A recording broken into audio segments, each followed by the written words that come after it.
soyez les bienvenus sur Mute, l'émission où les acteurs du divertissement donnent de la voix. Ensemble, nous allons découvrir ce qu'ils font, ce que vous regardez, des reportages en immersion, des invités qui viennent nous parler de leur métier. Mute, ce sont les coulisses de vos médias et votre nouveau rendez-vous mensuel. Alors dans ce premier numéro, nous allons nous consacrer à ceux qui prêtent leur voix à vos films et vos programmes préférés, évoquer avec eux leur carrière. Voici ce qui vous attend dans Mute. Au sommaire de Mute, découvrez le travail d'Hervé Lacroix, voix off officielle de National Geographic. En exclusivité, il nous ouvre les portes de son studio d'enregistrement.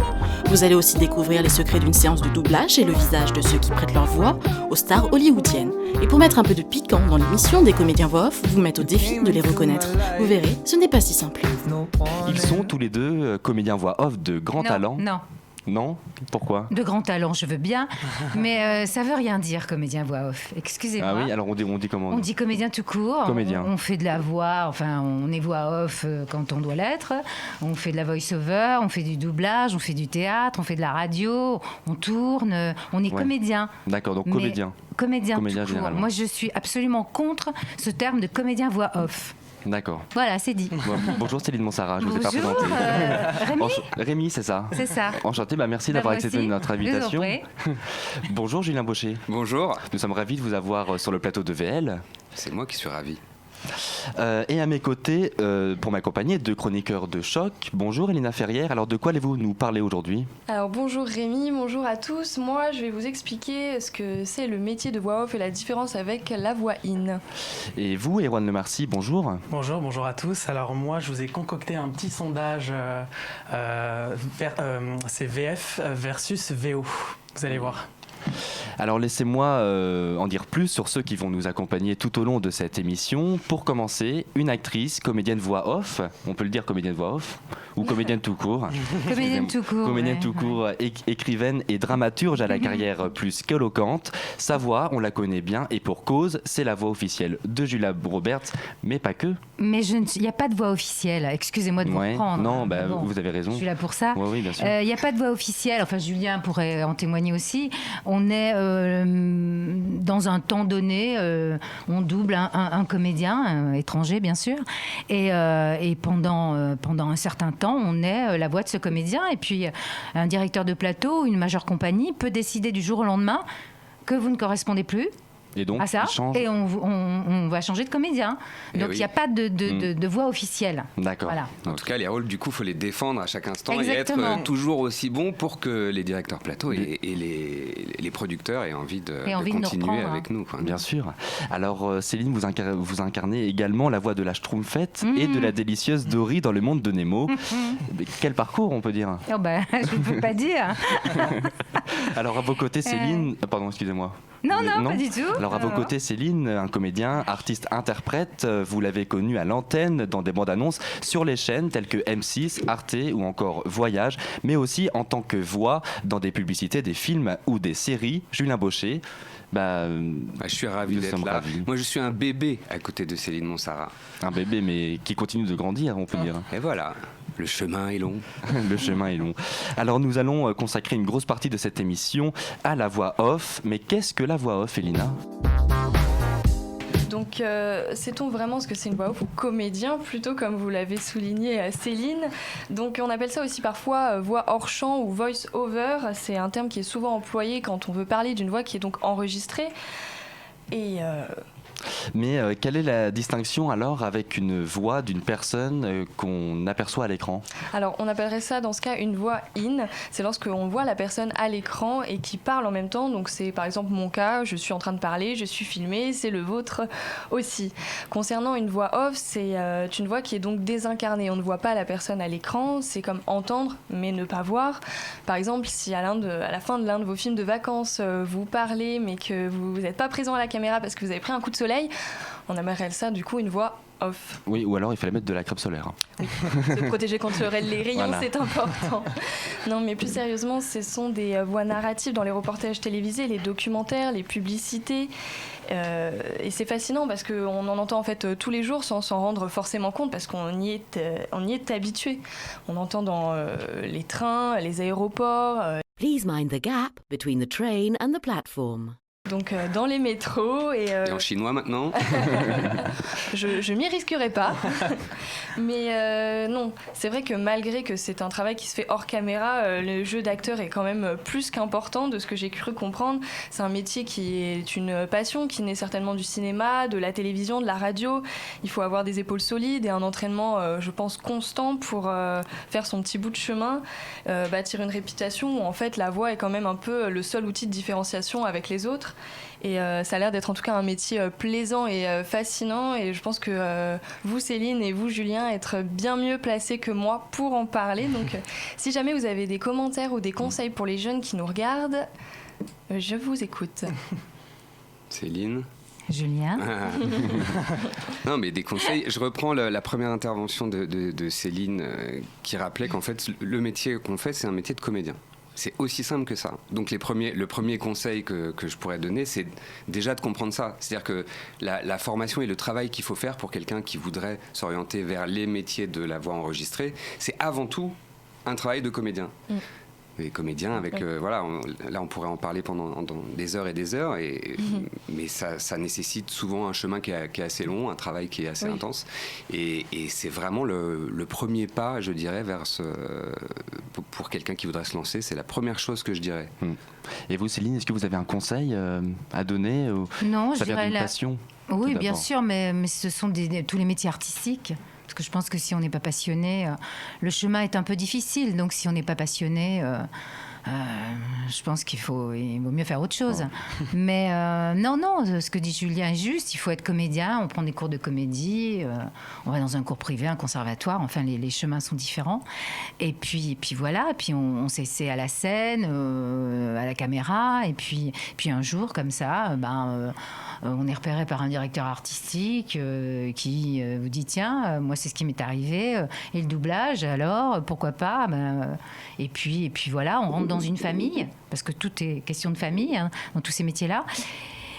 Et puis on s'y plaît, on s'y installe, voilà, puis on fait un grand bout de chemin, enfin pour ce qui me concerne, dans cette activité.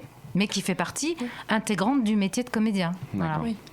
Alors, les voix off, vous les entendez souvent sans forcément y penser. Alors, au-delà des reportages animaliers et des bandes annonces de blockbusters, elles sont présentes partout.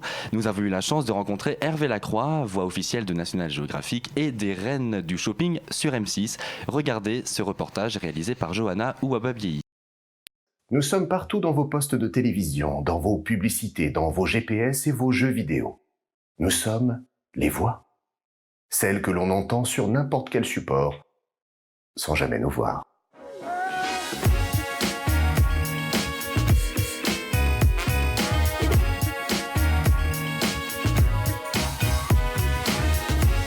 Quand je suis comédien de formation, j'ai joué au théâtre et souvent ce que l'on me disait quand je sortais de la pièce de théâtre, c'est que j'avais une voix particulière qu'on reconnaissait. Et j'ai cherché une plus grande activité en tant que comédien et j'ai voulu faire une formation pour faire du doublage, parce qu'au départ je ne savais pas que ça existait, la voix off. Et finalement on m'a proposé une formation pour travailler sur les voix off et j'ai découvert que ça me plaisait beaucoup.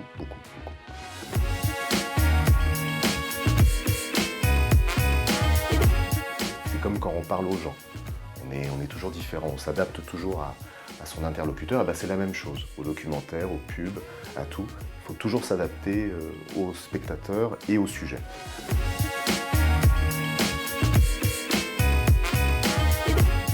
Les grosses bandes annonces pour lesquelles on est scotché dans son fauteuil au cinéma, ça je ne l'ai pas encore fait et j'aimerais.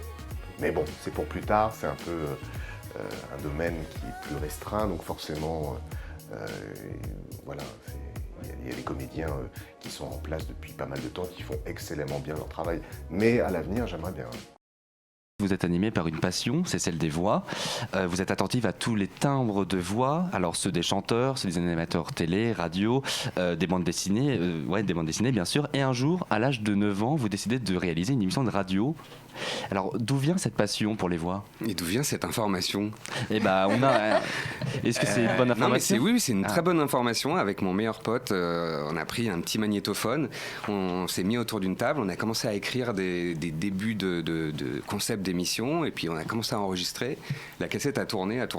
On a fait une espèce de séquence de quasiment 1 heure de radio, de simili-radio, qu'on réécoutait avec émotion encore de longues années après. Et effectivement, c'était déjà là, mais c'est vrai que ça a été un petit déclencheur. La voix n'était pas du tout la problématique à ce moment-là. C'était vraiment la passion des médias, de raconter des histoires et de créer des émissions. C'était un jeu. C'était vraiment un jeu. Et ensuite, c'est vraiment la passion pour la radio. Les voix à la radio, encore une fois, pas pour les voix et le timbre des voix, pour le fait d'avoir des personnes qui communiquent autant d'émotions, d'informations, parfois de pédagogie, parfois d'émotions musicales, du chant. C'est vraiment... Je suis un enfant de la radio, en fait, parce que je recevais beaucoup d'émotions en écoutant la radio. Et c'est vrai que c'est là que ça a germé un peu tout ça, tout ce plaisir et toute cette envie, je dirais. Ça fait 10 ans que vous êtes comédien voix off. Alors avant, vous avez eu un autre métier, toujours dans l'audiovisuel. Alors très rapidement, est-ce que vous pouvez nous raconter comment vous avez commencé à exercer dans... Alors, c'est vrai que j'ai arrêté une première carrière plus dans la production, et j'ai décidé de reprendre à zéro pour m'orienter. Alors d'abord, mon intention, c'était de chanter et d'être sur scène. Donc j'ai fait une école de comédie musicale qui alliait la comédie et le théâtre au chant. Alors il y avait un peu de la danse aussi, mais je vous avoue que j'étais pas parmi les plus brillants élèves.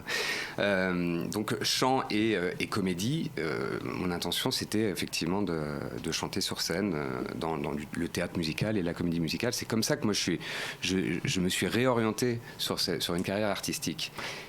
Et quand on s'oriente vers une carrière artistique, notamment comme comédien, souvent on a besoin de multiplier les expériences, et j'ai commencé à arpenter certains castings, notamment des castings en voix off, pour des bandes annonces de télévision et de la pub. Il se trouve que les 5 premiers castings que j'ai passés ont été un succès.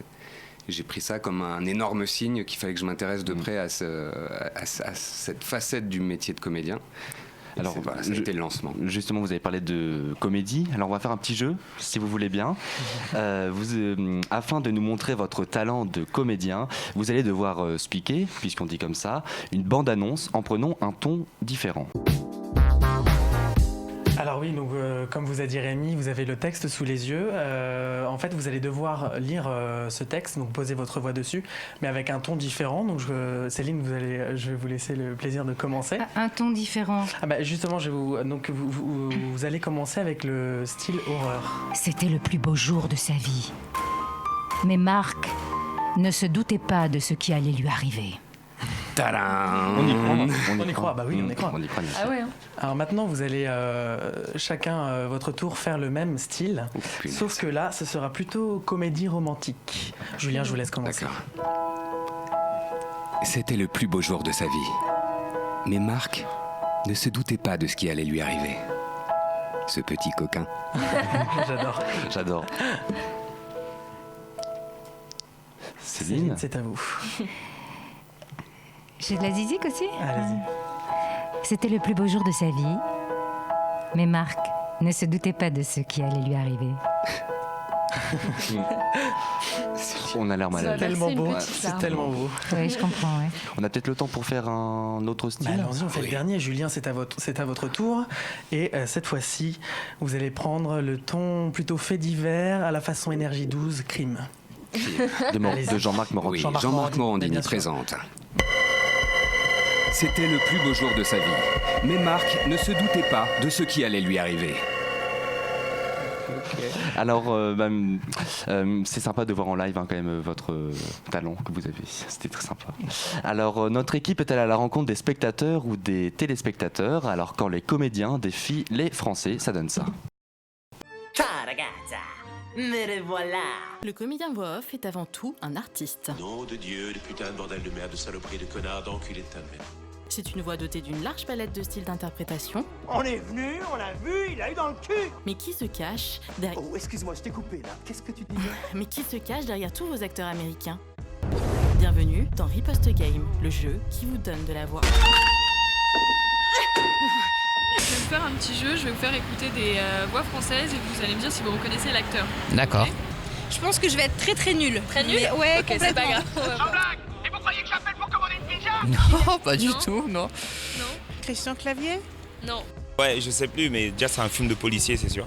Pas du tout. Et en plus, honnêtement, je suis pas du tout cinéphile, donc je Ah pense... ouais? Ah ouais, non mais... je vous avais eu en échec en fait, en face de vous, la voyez? Cependant, par-delà le gouffre de l'espace, des intellects... Morgan Freeman. Oui, bravo. Mais oui, oh là là...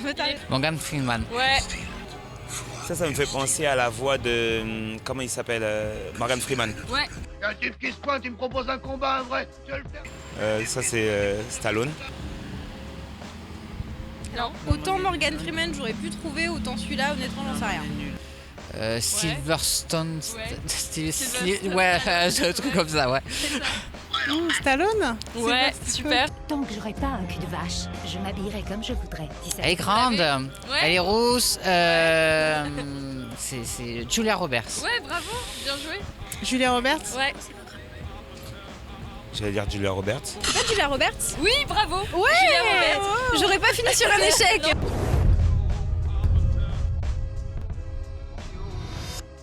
Vous l'avez compris, on va maintenant se consacrer au doublage dans cette deuxième partie d'émission. Alors quel est le procédé pour doubler d'autres artistes? Nous avons encore plein de questions à vous poser. Alors Céline, le métier de comédien vous a toujours attiré. Vous avez joué dans une compagnie amateur avant d'intégrer le conservatoire de Toulon, avant de vous installer à Paris.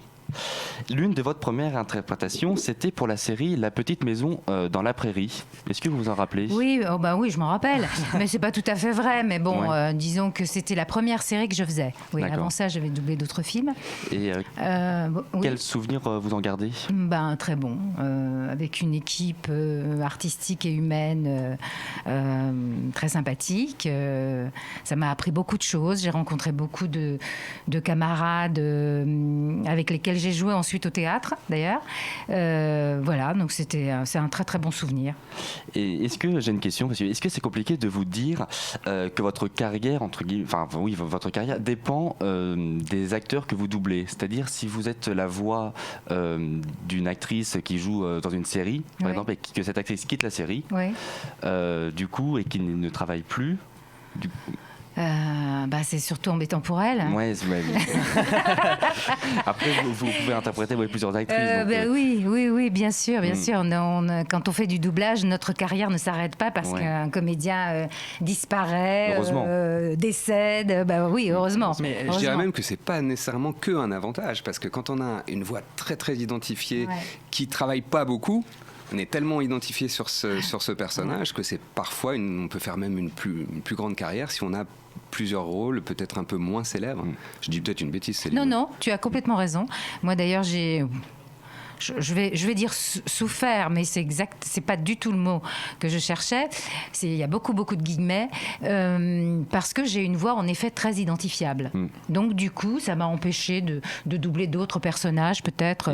Comment vous entretenez cette voix? Je ne l'entretiens pas. Non. C'est-à-dire si vous... C'est naturel. Si un matin, vous devez doubler Julia Roberts et que vous êtes malade... elle aura un rhume. Elle aura un rhume. On interprétera le rhume dans la rue, bien sûr. Elle sera malade comme tout le monde. Voilà, exactement.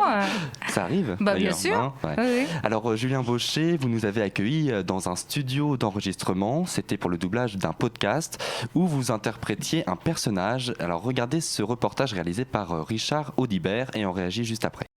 Je m'appelle Julien Baucher. Donc je suis comédien voix depuis bientôt 10 ans.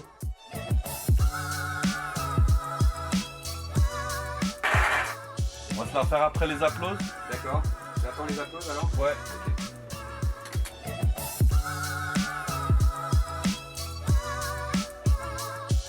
Donc une séance de doublage, en fait, ça se passe d'abord en amont de la séance de doublage. Il y a des personnes qui travaillent, qui regardent le film d'origine et qui le transcrivent pour le doublage. Et ensuite, en studio, il y a un directeur de plateau, un ingénieur du son et un ou plusieurs comédiens. Et donc c'est cette osmose avec le directeur de plateau qui donne les indications, qui donne des informations sur le contexte, sur les intentions de chacun, sur le but de la scène, l'ingénieur du son qui pilote la partie technique, et les comédiens jouent et retranscrivent les intentions des comédiens d'origine.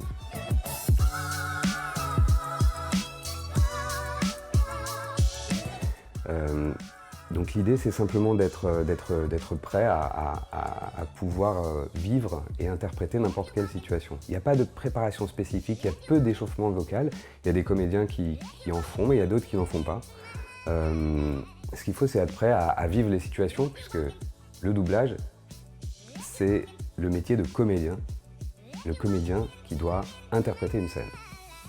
Alors Julien, on a vu dans ce reportage que lorsque vous faites une séance de speak, vous devez être en accord avec l'ingé son. L'ingé son peut vous donner des conseils, mais c'est un directeur artistique qui gère, entre guillemets, qui gère la séance.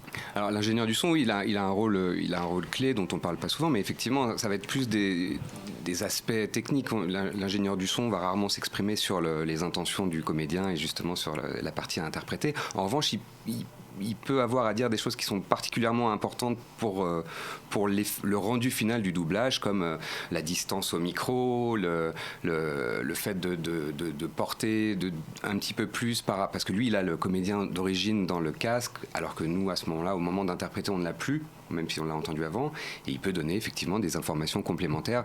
Le gros des infos, c'est quand même le directeur de plateau qui les donne. Bien sûr.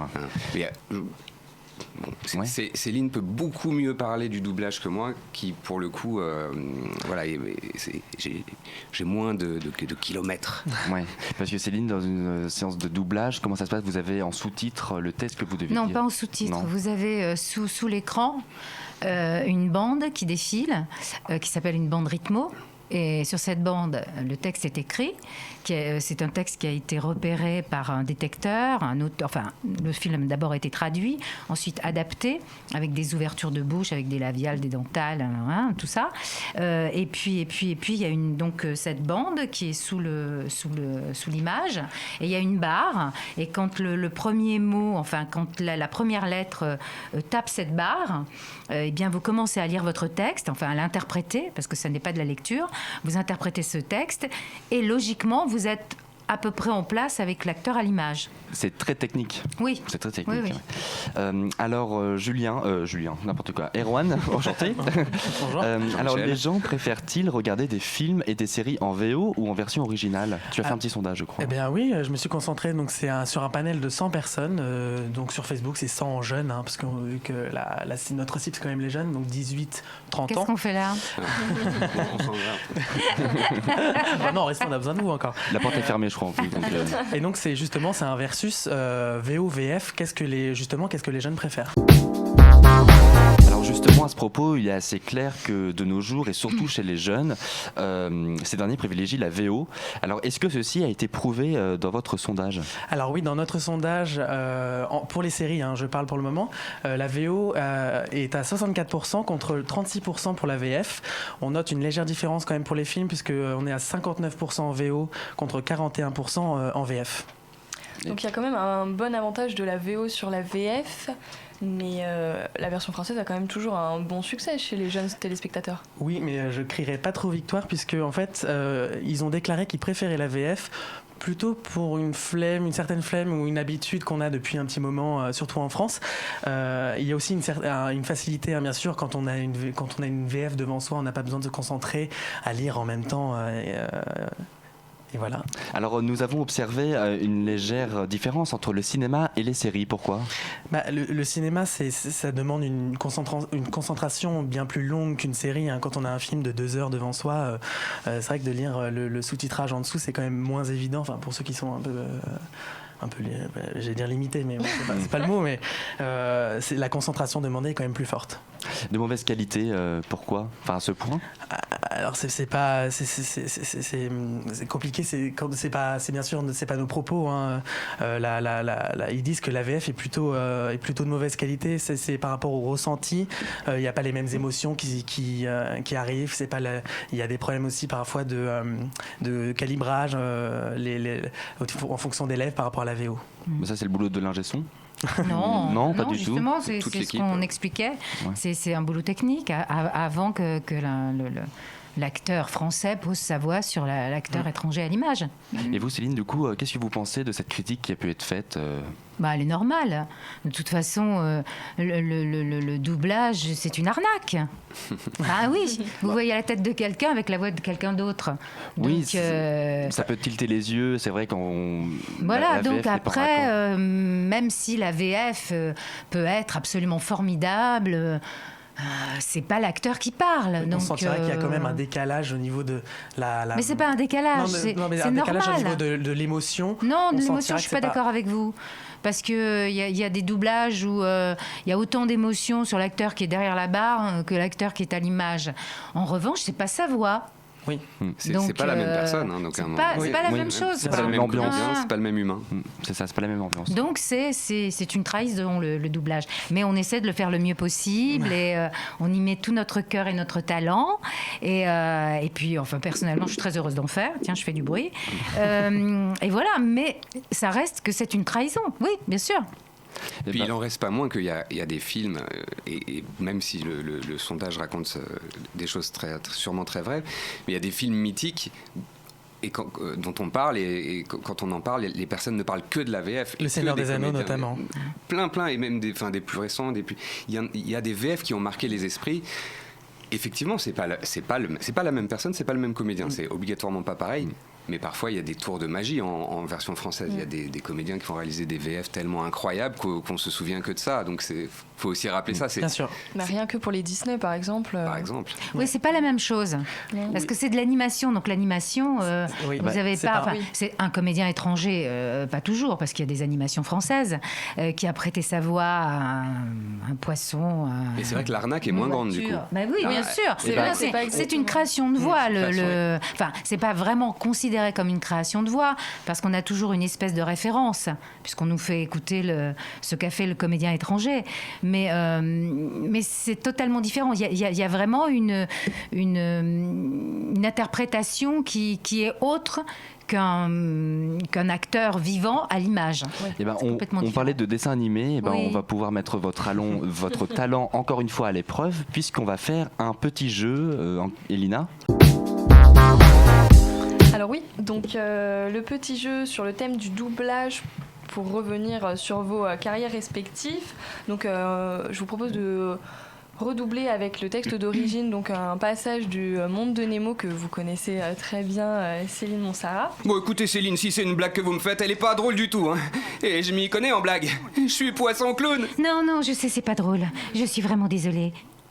C'est que j'ai des troubles de la mémoire immédiate. Mémoire immédiate ? Qu'est-ce qu'il faut pas entendre ? Non, je vous jure, j'oublie tout au fur et à mesure. Et il paraît que cette famille, enfin en tout cas, je crois. Merci beaucoup Céline Monsara et Julien Baucher. C'est déjà fini. C'est déjà fini. Oh non ! On aurait voulu faire une émission de 3 heures si on pouvait, hein, mais on a des règles à respecter. Alors merci, donc notre émission est maintenant terminée. Merci beaucoup Julien Baucher et Céline Monsara. Monsara, je savais que ça allait arriver, ça arrivait à la fin. C'était la faute qu'il fallait pas qu'il fasse. Monsara. Quitte le plateau, c'est pourtant pas difficile. Hein. Non, c'est pas difficile, mais bon, moi je suis un peu, je confonds des lettres entre eux. C'est pas pour toi notre job. Non, c'est pas pour moi en effet. Chaque personne a son métier, a son talent aussi.